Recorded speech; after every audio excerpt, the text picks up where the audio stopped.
Ọjà Kádàrá jẹ́ sinimá àgbéléwò tó ṣẹ̀ṣẹ̀ jáde táwọn àgbààgbà òṣèré sì kópa nínú rẹ̀.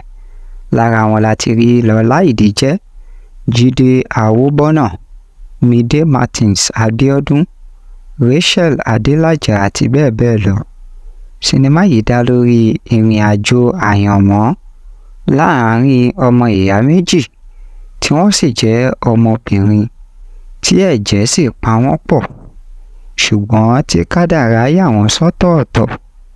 Ọ̀kan lára wọn ní ọrọ̀, owó òun dúkìá lọ́pọ̀lọpọ̀, tí èkejì sì jẹ́ tálákà paraku.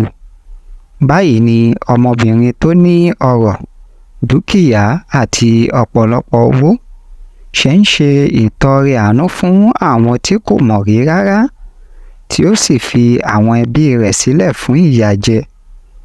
Báyìí ni àwọn àṣírí ìkọ̀kọ̀ kan ṣe ń jẹyọ, tí ìmọ́lẹ̀ sì bẹ̀rẹ̀ sí ní tàn sí òkùnkùn, tí irọ́ sì bẹ̀rẹ̀ sí ní fojú hàn.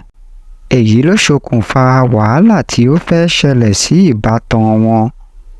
Ẹ ní láti wo sinimá yìí, Ọjà Kádàrá làkọlé rẹ̀. Ẹ ṣé.